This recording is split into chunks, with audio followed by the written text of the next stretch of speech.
But rendering and viewport features in update 2.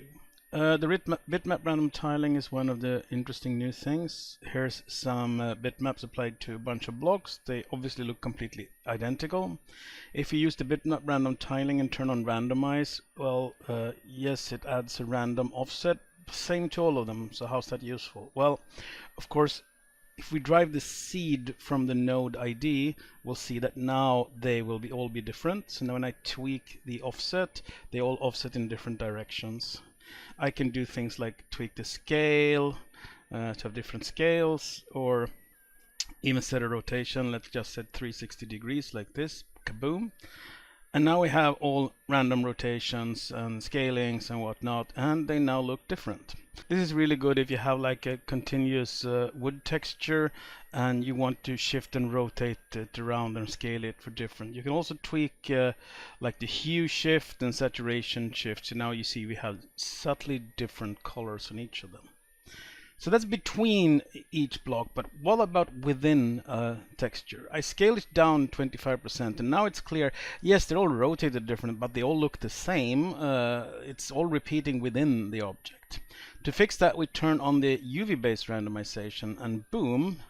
So what is happening here? Well, I can show it more clearly by turning up the saturation difference.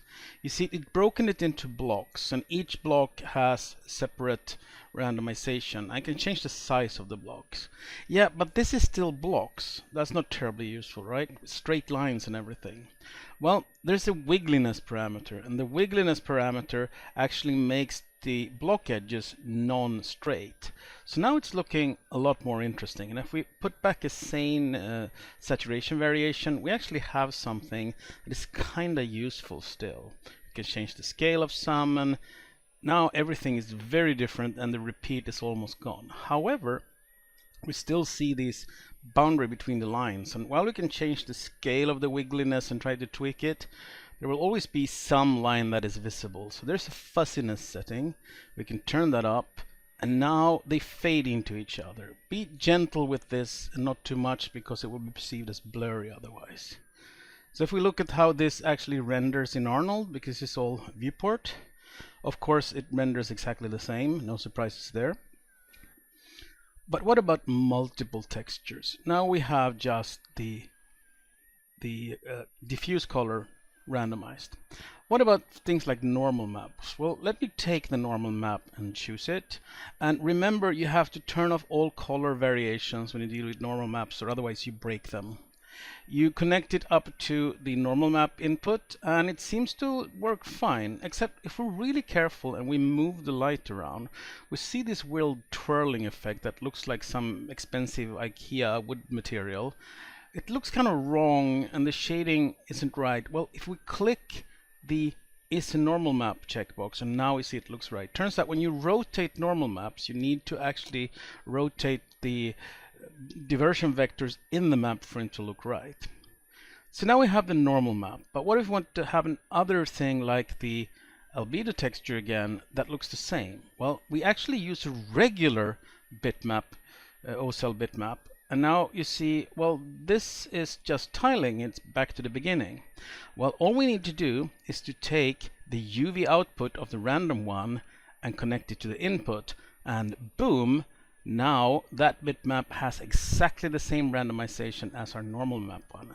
And since the normal map one is the one that needs special math, that's the one you use to run the randomizer on. And then you can just copy the other one for your roughness and your ambient occlusion in this case, and kaboom, we have really nice material that is looking very random from completely non-random textures. And if you want to change anything about randomness, you just go into the normal map one and change the settings, playing with scales or whatever, and you can change stuff. So it's pretty powerful. Here are a few examples of various textures downloaded online and run through the bitmap random tiling. And you see it's much more organic. We have this circuit board, we have this gravel texture and the stone we were working on. And they all look a lot less repetitive than it would always do. And it's a very powerful feature. Again, of course, rendering it normal gives you, surprise, exactly the same result. And the same will go for any renderer, like V-Ray, Corona, etc. would render this no problem. A few other small improvements. The regular randomized bitmap you used to randomize multiple textures now has an optional opacity input for each of them. Plus, it also supports rotating normal maps. There's a new PBR mixer you can use to mix two sets of PBR inputs into a single one to make super pretty developer art like this. And the random by index that we always had has a new option to randomize by component. By default, it interpolates between the two values. Check per component, it interpolates each component between the two values. Here it obviously ends up being all colors, but if we take a 70s kitchen kind of look from brown to mint green, we now have each of the component randomizing between them. If we uncheck it back to the old way, it's just a linear fade between the two. Whichever you need is whatever you'll use.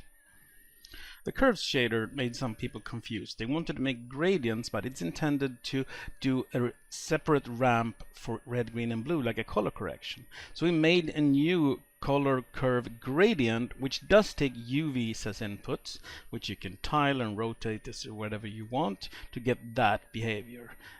The old one takes colors and does it per component. This one takes UVs, and you can choose UV or take some other single input from something else and just make the gradient out of that. So if we connect the luminance to here, we get the brightness of the image to turn into the gradient. That's one of the many things in update 2. Bye bye.